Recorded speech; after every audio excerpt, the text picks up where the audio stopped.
안녕하세요. 떠먹여주는 정보TV입니다. 오늘은 주택연금에 대해서 3분 안에 모든 것을 안내해드리겠습니다.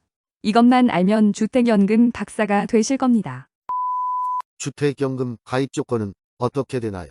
부부 중 1인 55세 이상이 되고 주택 공시가격 9억 원 이하 또는 시가 12억 이하이면 됩니다. 주택 보유기간과 거주기간은 무관합니다. 주택이 여러 채인데 그중 하나만 가입해도 되나요? 주택은 여러 채여도 상관없으나 합산이 공시지가 9억 이하이어야 합니다. 만약 9억이 넘으면 한 채는 3년 안에 매도하면 됩니다. 주택연금 지급 방식은 어떻게 되나요? 지급 방식은 종신, 확정기간, 대출상환, 유대 방식 등이 있으나 사망할 때까지 종신으로 받는 종신 방식이 가장 선호됩니다. 그렇다면 언제까지 지급해 주나요?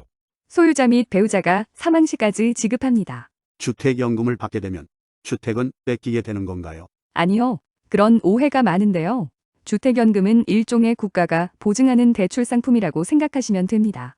그래서 언제든지 그동안 받은 돈과 이자를 정산하면 주택은 그대로 보존되는 것입니다. 그렇다면 주택가격이 사망 시점에 집값이 상승했다면 어떻게 정산되나요? 당연히 집을 처분하고 원금과 이자를 정리한 후 남은 차액은 상속인에게 갑니다. 만약 상속인이 주택을 팔기 싫다면 상속인이 원금과 이자를 정리하면 당연히 집은 처분할 필요는 없고요. 만약 집값이 하락했다면 어떻게 되나요? 이 부분에서 주택연금이 상당한 강점이 있는데요.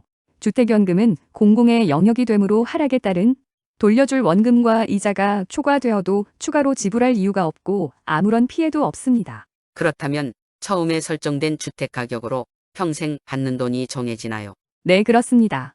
다만 집값이 상승했다면 이러한 방법이 있는데요. 받은 원금과 이자를 돌려주고 3년 이후에 다시 집가격에 대한 평가를 받는 겁니다. 그러면 설정된 주택가격이 상승된 가격으로 변동됩니다. 또한 3년을 안 기다리고 바로 상승된 가격으로 되는 방법도 있는데요. 이사를 간 후 다른 주택으로 재설정하는 방법도 있습니다. 혹시 이렇게 연금 받는다고 세금이 더 나오나요? 아니요. 이것은 앞서 말씀드린 것처럼 대출 상품과 같다고 했잖아요. 그래서 오히려 재산세는 낮아지고 건보료나 기타 세금과는 무관하며 대출이자 비용 소득공제도 받습니다. 그럼 얼마를 받게 된다는 건가요? 그것은 한국주택금융공사에서 나온 표를 보시는 것이 좋을 것 같은데요. 보실 분은 화면을 정지를 하시고 확인하시길 바랍니다.